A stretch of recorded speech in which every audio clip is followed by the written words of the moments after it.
Una bienvenida a Mauricio Fernando Soria Ureña.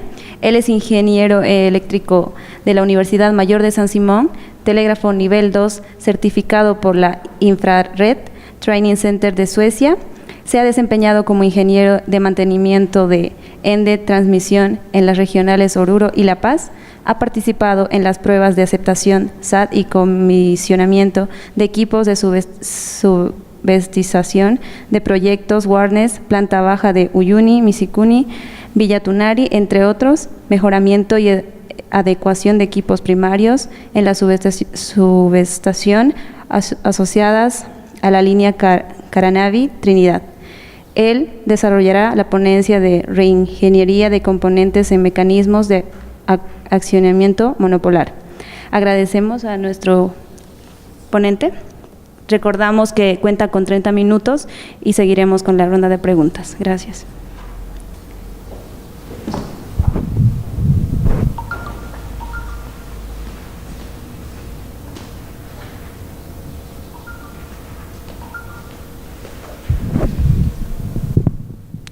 Hola, buenas tardes. El tema que se va a exponer el día de hoy, como ya lo comentó la moderadora, es de ingeniería de componentes en mecanismos de accionamiento monopolar. Consultarles si alguna vez ustedes han visto operar o han trabajado con algún interruptor de potencia, para que haga más detallado la explicación. ¿Nadie? Perfecto.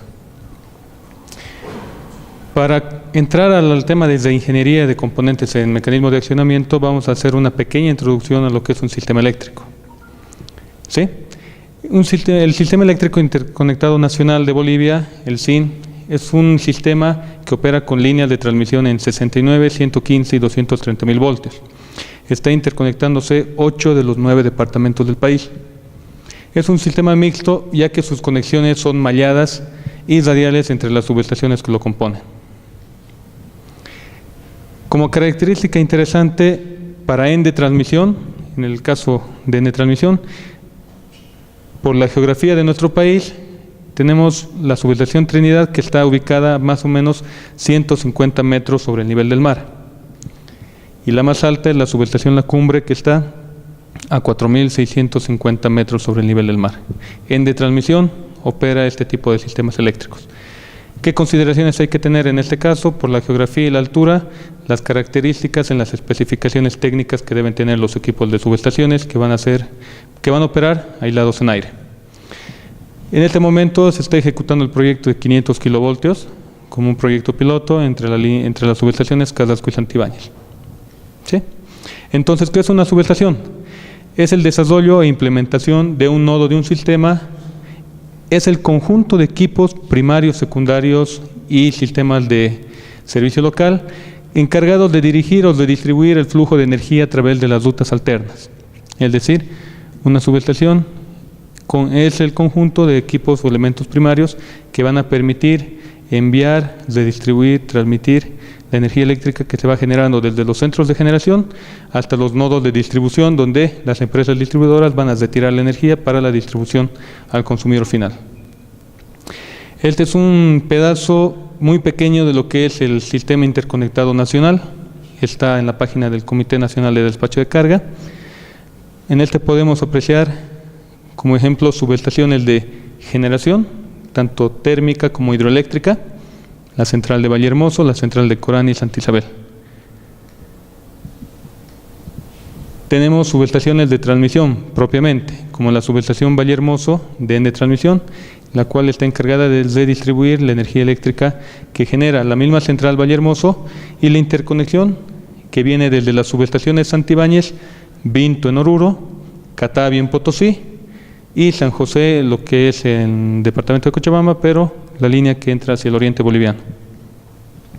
Subestaciones de distribución, como por ejemplo la subestación de Rocagua, que es de propiedad de ELFEC, la cual está encargada de tirar del nodo de 115 kV a partir de transformadores de potencia la energía eléctrica para sus diferentes alimentadores en media tensión. Entonces, ¿qué elementos componen una subestación eléctrica? Están los equipos primarios, los equipos secundarios y los servicios auxiliares. No sé si los de atrás pueden venirse más adelante para ver el detalle de...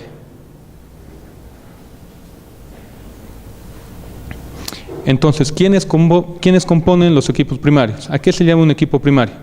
Se determina o se identifica un equipo primario, aquellos equipos eléctricos que trabajan con alta tensión. Entre esos están transformadores de potencia, los reactores de potencia, los bancos de capacitores, ya sean paralelo o en serie, los interruptores de potencia, de los cuales vamos a hablar, los seccionadores, los pararrayos, los transformadores de medida, tanto de corriente como de tensión, y las bobinas de bloqueo o trampas de onda, que son utilizados para la señal de información, datos a través de la línea eléctrica de alta tensión. ¿Sí? Los equipos secundarios son aquellos equipos que operan con niveles de baja tensión. Básicamente están encargados de proteger y supervisar la operación de los equipos primarios. Por ejemplo, están los medidores de energía eléctrica, los relés de protección y los sistemas de control y telegestión que se implementan en las subestaciones para hacer la operación en tiempo real de todo el sistema eléctrico boliviano, desde un centro de control. Cuando hablamos de que el equipo secundario esté encargado de proteger y supervisar la operación de los equipos primarios, significa que ¿quiénes van a entregar la información a los relés de protección y a los medidores? Van a ser los transformadores de medida. Tanto los transformadores de corriente como los transformadores de tensión van a reducir los niveles de alta tensión o alta corriente a niveles de baja tensión y baja corriente para que estos, bajo una relación de transformación, puedan mandar la señal hacia los relés. En los relés se configuran las relaciones de transformación y ven en tiempo real cómo está operando el sistema eléctrico en alta tensión. ¿Está bien? Los servicios auxiliares son sistemas encargados de alimentar con energía AC y DC a los equipos secundarios. Por ejemplo, los relés de protección, básicamente en su mayoría funcionan con energía AC y DC. De preferencia, nosotros alimentamos con fuentes DC, los medidores comerciales de la misma manera y los mismos equipos de control y telegestión. ¿Quiénes serían entonces los equipos auxiliares? El transformador de servicio local, que se descuelga a partir de la red eléctrica de la empresa distribuidora. Si estamos hablando de la subestación La Cumbre, estamos hablando de la distribuidora de La Paz. Si estamos hablando de la subestación Trinidad, estamos hablando de Ende del Beni. Entonces existe contratos de servidumbre por el tema de energía de emergencia como servicio local. La línea de distribución, como les había comentado, de la empresa distribuidora local. El cargador de baterías, que es básicamente un rectificador de energía AC a DC, el cual está encargado de recibir la energía AC del transformador de servicio local, convertirlo en una fuente DC, alimentar los relés de protección, los medidores y algunos accesorios o elementos de operación de los equipos primarios, y al mismo tiempo tener siempre cargado en paralelo el banco de baterías. En el instante de una falla en el sistema del servicio local principal, ya sea el transformador de servicio local, la línea de distribución o el grupo electrógeno, el banco de baterías, va a ser el encargado de alimentar a las fuentes de protección, control y telegestión, y a los motores de accionamiento propios de los equipos de patio primario. Entonces, ya sea para los equipos primarios, para los equipos secundarios, para el servicio local, cada elemento, cada equipo se va a comportar a partir de leyes físicas, teorías eléctricas, formulaciones técnicas que van a corresponder a un funcionamiento general, es decir, cómo opera un transformador de potencia, cómo opera un banco de capacitores, cómo opera un interruptor, que lo vamos a ver más adelante, para conocer también los elementos o accesorios internos de los cuales está compuesto cada uno de estos elementos. Hay que conocer los materiales con los cuales están fabricados los equipos. Si bien esa es una información propia de fabricante, cuando uno compra un equipo primario, puede solicitar cierta información al fabricante, sin necesidad de interferir en el know-how que tiene fábrica. ¿Sí? ¿Con qué objetivo tenemos que conocer los materiales? Para saber qué tipo de mantenimiento vamos a realizar en cada uno de los elementos. saber si un elemento plástico termoestabilizado, térmicamente mejorado, puede ser expuesto a altas temperaturas bajo una prueba destructiva o no destructiva. Entonces tenemos que saber de qué materiales están hechos para saber también las características de los ensayos que yo voy a realizar. Todo esto con el fin de de alargar la vida útil del equipo y, en síntesis, conocer propiamente el activo, estudiarlo, saber cómo funciona, para qué funciona, de qué está hecho y por qué básicamente funcionaría de cierta manera. Entonces,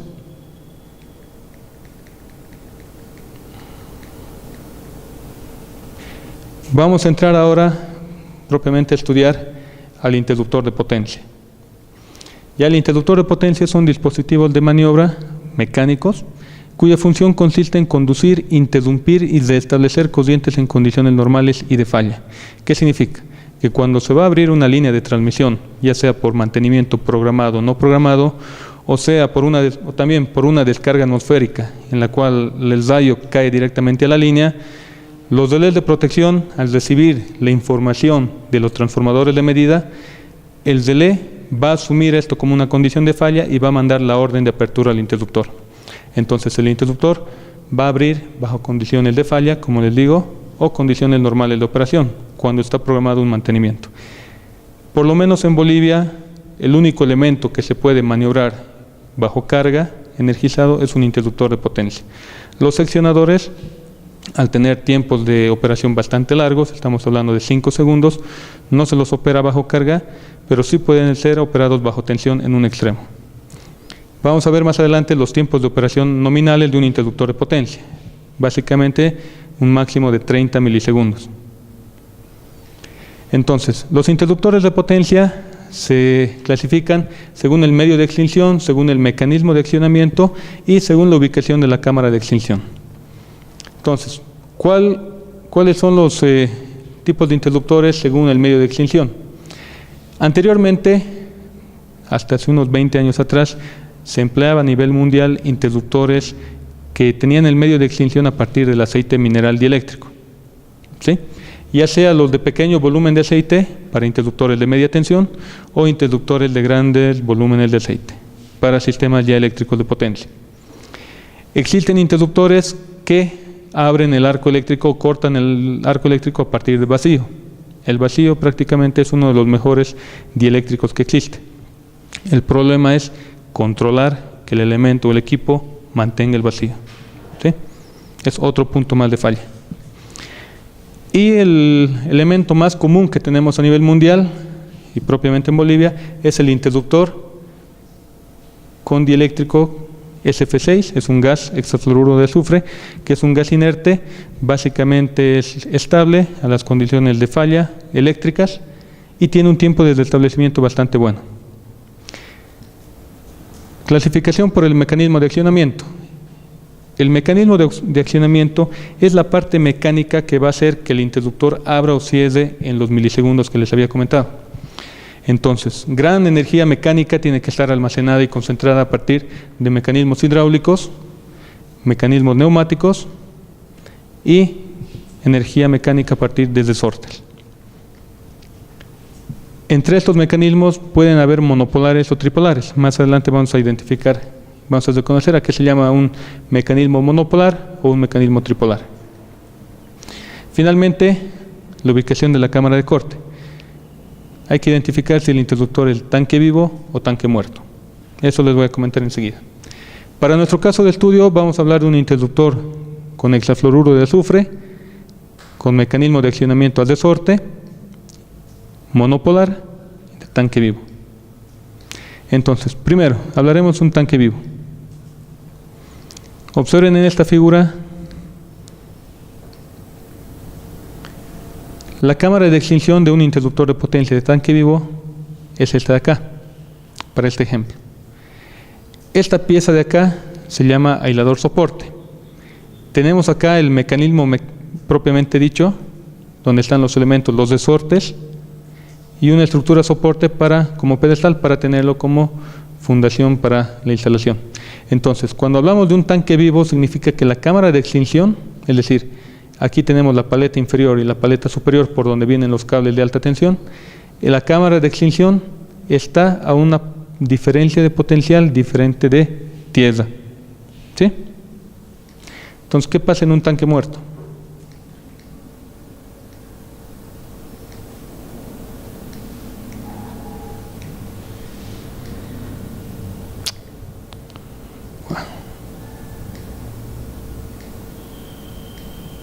Ya. En el tanque muerto, observen, la cámara de extinción donde se genera el arco eléctrico en el proceso de la apertura se encuentra justo sobre el soporte mecánico de la fundación. Por lo tanto, cuando hablamos de un interruptor tanque muerto, nos referimos a que la cámara de extinción está puesto a tierra. ¿Sí? ¿Se entiende?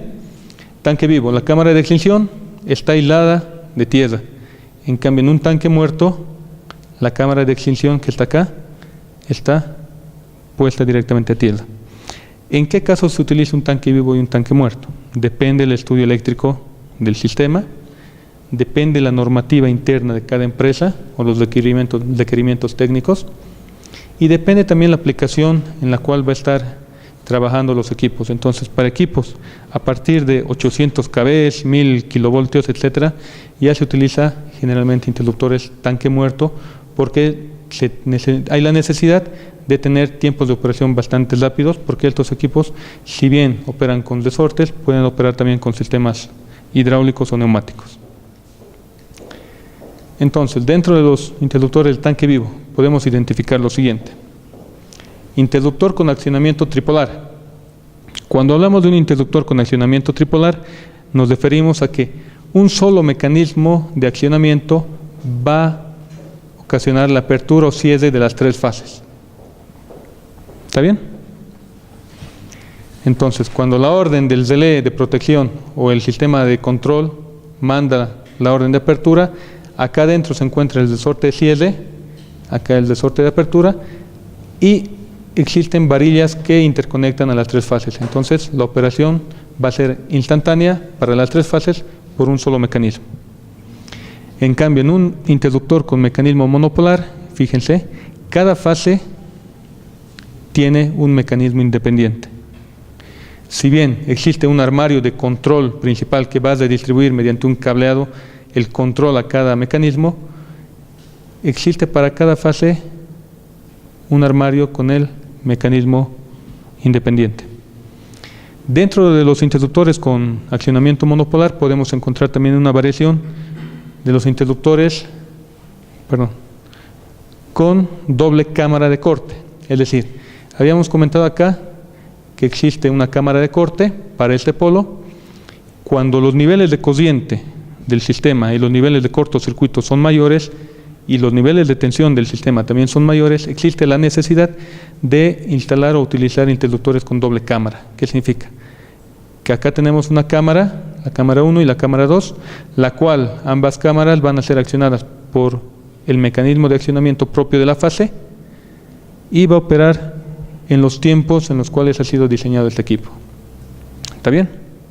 A mayor corriente de sistema y mayor corriente de cortocircuito, ya es requerido interruptores de doble cámara de corte. Entonces, normas de referencia. Básicamente, cuando se hace una especificación técnica de equipos primarios, cuando se va a hacer la compra, se va a hacer el mantenimiento propiamente, tenemos que apoyarnos en normas internacionales que evalúen básicamente todos los requerimientos técnicos que queremos solicitar al fabricante y que el fabricante cumpla para que el equipo también responda a los requerimientos que uno necesita.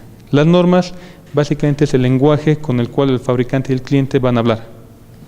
Entonces, para el caso de los interruptores tenemos la norma IEEE, la IEC, la ANSI NETA, que es básicamente la norma americana para mantenimiento de equipos primarios, y los apéndices de esta norma que dan ya protocolos y procedimientos de mantenimiento. Entonces, veamos la operación o el principio de funcionamiento de un interruptor.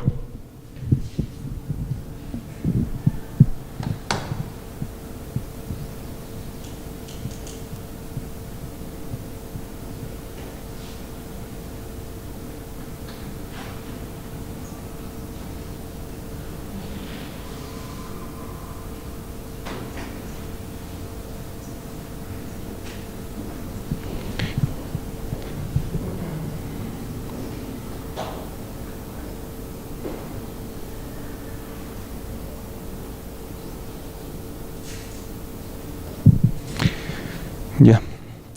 Entonces, observen acá. Vamos a ver en una primera instancia cómo es el mecanismo de accionamiento de un interruptor de potencia. Los mecanismos por resorte están compuestos por resortes de apertura, resortes de cierre, unos elementos mecánicos llamados levas, trinquetes, un motor de carga de resorte, las bobinas de apertura y de cierre y el sistema mecánico que va a estar adecuado para el polo, la fase que va a operar.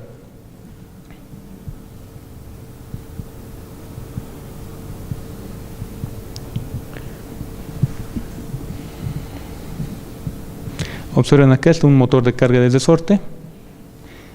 El motor, al ser energizado, va a tensar mecánicamente el resorte de cierre. Entonces, una señal eléctrica va a llegar a la bobina de cierre. Fíjense, acá está la bobina de cierre.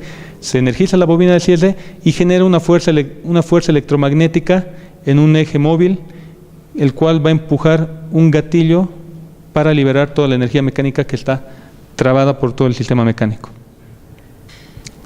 En el instante en el que el resorte de cierre se descarga, el resorte de apertura, por toda la conexión mecánica, llega a cargarse. Entonces, una señal eléctrica, ya sea por el relé de protección o el sistema de control, energiza la bobina de apertura, nuevamente genera una fuerza electromagnética, libera el gatillo y se libera la energía mecánica del resorte, generando la apertura del interruptor. ¿Sí? ¿Se entiende esa parte?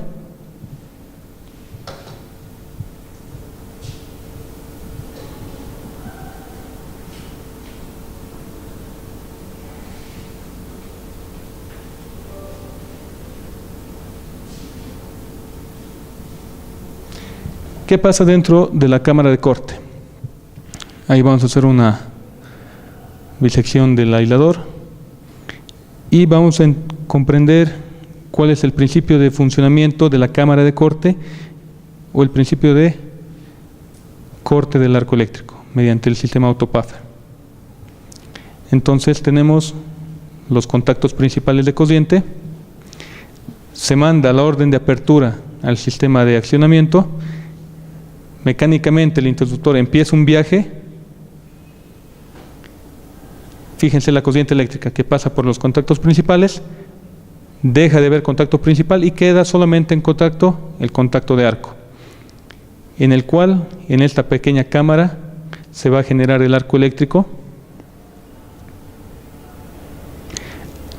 Al momento de comprimir los volúmenes de gas SF6 dentro del polo, el gas comprimido va a buscar una salida por donde liberar esa presión.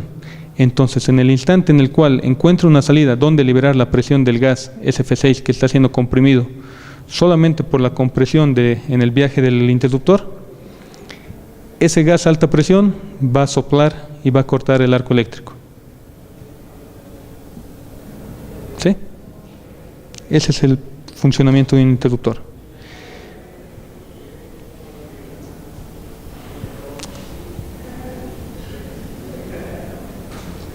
Entonces, volviendo al tema de la cámara de corte. Fíjense, empieza el viaje, se comprime gas, existe el arco eléctrico.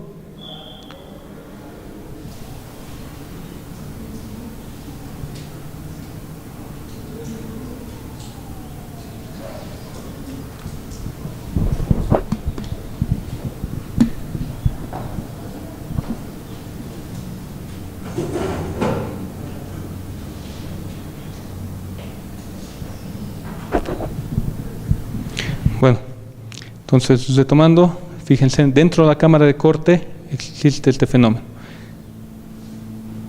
El movimiento del contacto móvil lo hace el mecanismo de accionamiento. ¿Ya?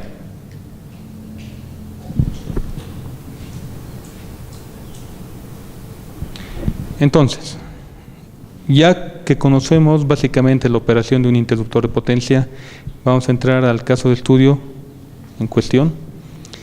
Este caso de estudio ha sido desarrollado en la línea de transmisión Caranavi Trinidad, 115 kilovoltios.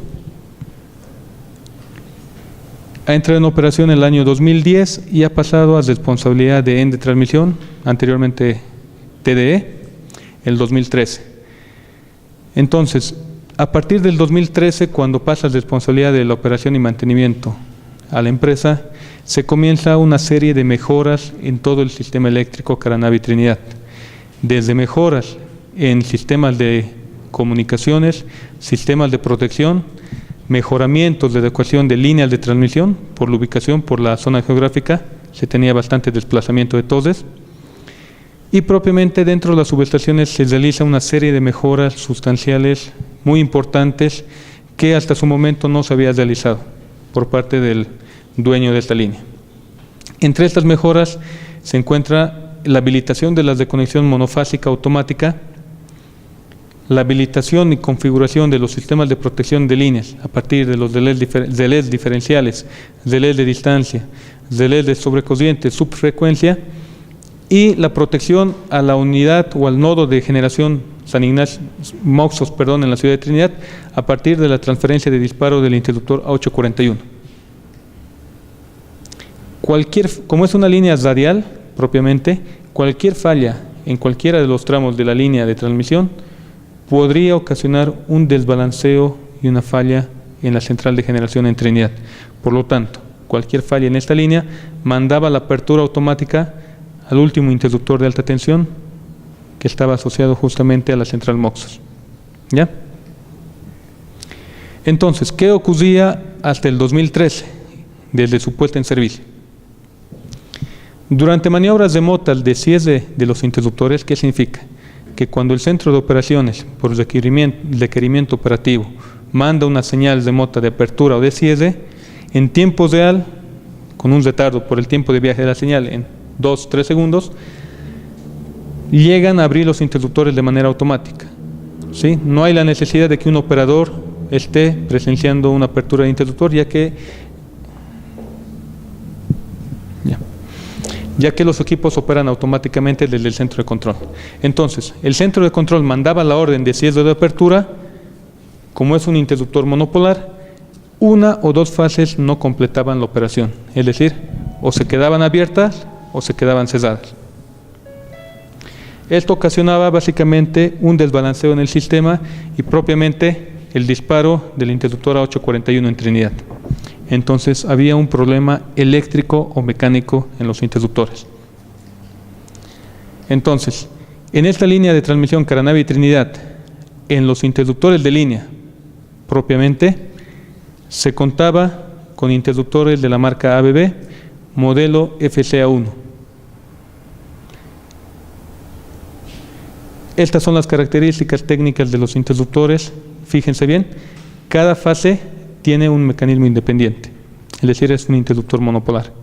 Entonces, los interruptores, al recibir la señal o la orden de apertura o cierre, uno o dos de ellos no obedecían esta orden eléctrica. Por lo tanto, otra fase que sí recibía la orden, operaba, pero por ese desbalanceo, todo el sistema entraba en desbalanceo propiamente y se mandaba la apertura al interruptor 841. Entonces, la TDE en transmisión ahora comienza un estudio a detalle de por qué los interruptores están fallando. Se realiza una serie de inspecciones, revisiones de todo el cableado de control de los equipos, asumiendo que una señal eléctrica puede estar trabada en un contactor, en un relé o en la misma bobina. Se hace una inspección periódica a los mecanismos de accionamiento, entendiendo, analizando y estudiando cada parte del mecanismo de accionamiento, cada elemento componente del mecanismo de accionamiento. Se estudia las características y el comportamiento de todo el mecanismo de operación, desde el ingreso de la señal eléctrica a la bobina de cierre o las dos bobinas de apertura, el comportamiento del sistema mecánico a partir de los ejes principales, las levas de transmisión y los gatillos de disparo o cierre, comportamiento del amortiguamiento para la apertura y condiciones mecánicas de los resortes de apertura y de cierre. Al tratarse de un tema de señales eléctricas, se realiza una serie de inspecciones termográficas. Para muchos de ustedes la palabra termografía debe ser nueva, pero a nivel mundial la termografía, la ciencia térmica, ha logrado descubrir ciertos problemas en elementos eléctricos, en elementos mecánicos, en temas de salud, en temas de industria, en temas de producción, a partir del comportamiento térmico de los componentes. ¿Sí? Después de esto les invito a leer un poco de la ciencia termográfica, y en el caso nuestro se ha hecho un análisis termográfico al comportamiento de los sistemas de calefacción. Si estamos hablando de una línea que está en el Beni, tenemos que cuidar mucho la calefacción por el tema de condensación y daños internos por humedad a los elementos electrónicos. ¿Está bien? Entonces, a partir de termografía se analiza la redistribución térmica de la energía calorífica que están emitiendo los calentadores o calefactores dentro de los armarios. Hemos tenido casos donde uno de los mecanismos se encontraba totalmente frío comparado con las otras dos fases, que significaba que los calefactores de esa fase estarían quemados. Por ende, al perder un calefactor en un ambiente donde se tiene bastante incidencia por humedad, entonces los elementos electrónicos internos del circuito de control degradan rápidamente. ¿Sí? Se realiza un análisis a todos los elementos eléctricos y electrónicos internos, se empieza una serie de pruebas, y ahí es donde quisiera que me pongan especial atención. Las pruebas eléctricas y mecánicas que se realizan en un interruptor de potencia basados en normativa son los de medición de tiempos de operación, tanto para los contactos principales, para los contactos auxiliares que mandan la señal de posición del interruptor, medición de las corrientes de bobina de apertura y de cierre, medición de la curva de desplazamiento, es una medición importante para determinar o diagnosticar el estado del mecanismo propiamente, medición del tiempo de amortiguamiento al cierre y a la apertura para ver si no existe daños mecánicos posterior a una maniobra de cierre o apertura, medición de la velocidad para determinar y diagnosticar el estado de los resortes, parámetros de motor de carga de resortes, si no existe cortocircuito dentro de un motor de carga que pueda estar generando problemas o fallas, y medición de la resistencia estática y dinámica de los contactos principales para determinar si internamente el equipo se encuentra en condiciones o ya existe un problema interno eléctrico en el sistema, en el circuito principal del interruptor. Veamos rápidamente las características de una prueba de un interruptor de potencia. A partir de los instrumentos de ensayo nosotros obtenemos estas gráficas, donde se pueden observar los tiempos de apertura, tiempo de cierre de los contactos principales. Habíamos hablado en tiempos que están por el orden de los milisegundos. Las curvas de desplazamiento características para cada mecanismo, habíamos dicho que es un interruptor monopolar, cada fase tiene su propio mecanismo. Por lo tanto, voy a obtener 3 curvas. Las corrientes de las bobinas que van a operar. Como el monopolar, nuevamente, cada bobina de cada fase. Y los tiempos de actuación de los contactos auxiliares. En una operación de apertura, fíjense, la curva característica de los parámetros medidos son los siguientes. Nuevamente, si el interruptor está en una posición 1, es decir, cerrado, va a pasar a una posición 0, que es abierto. En el caso anterior, fíjense, el interruptor está abierto, es decir, en la posición 0. Viene la señal eléctrica, empieza el viaje del mecanismo de accionamiento y el interruptor se cierra, es decir, pasa a la posición 1. Nuevamente se ve corrientes de las bobinas de apertura, los tiempos de actuación de los contactos auxiliares y las curvas características de movimiento del mecanismo. Entonces,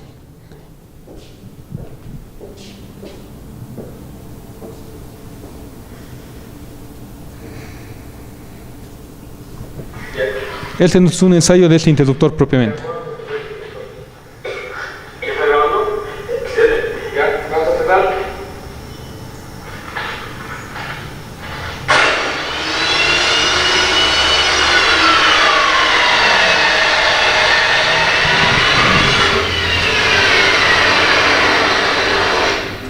El sonido que escuchan posterior al impacto, posterior a la operación de cierre, es el motor que está cargando los resortes. Observemos ahora una operación de apertura.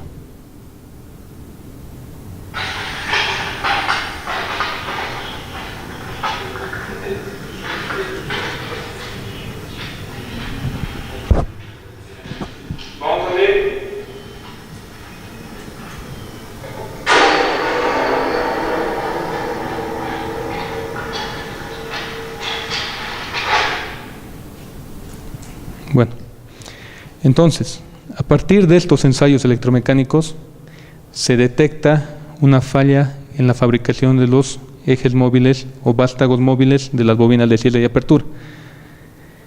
Acuérdense, cuando energizamos una bobina con corriente continua, se genera una fuerza electromagnética sobre un elemento paramagnético interno, el cual va a ser desplazado según la fuerza electromagnética que se genera. Este eje o este vástago móvil tenía la superficie de rosca.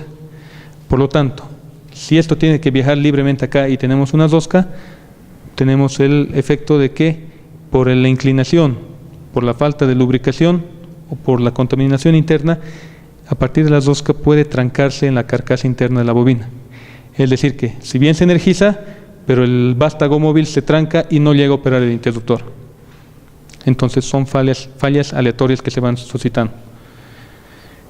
La bobina en posición de reposo, fíjense, el vástago móvil está dentro, en todo el espacio interno. Acá adentro tenemos el borne positivo negativo, tenemos la bobina en toda esta área, que cuando llega la señal DC, el pulso de señal, la bobina va a generar una fuerza electromagnética que va a hacer viajar al vástago móvil. Entonces, el viaje de este vástago en esta parte de acá, fíjense, esto va a viajar acá y esto aquí, va a levantar o va a empujar un gatillo, que el cual va a destrabar mecánicamente toda la fuerza del mecanismo para la operación de apertura o de cierre, según la señal que entre. ¿Está bien? Entonces, se han extraído repuestos de estas bobinas y se han realizado ensayos de laboratorio. Bajo norma, indica que la bobina debería operar al 80, al 100 y al 110% de la tensión nominal. Entonces, con esta bobina roscada se ha hecho diferentes ensayos, uno con la bobina totalmente vertical y dos con la bobina levemente inclinada, debido a que el ajuste o el montaje de las bobinas dentro del armario no es fino, esto de fábrica viene.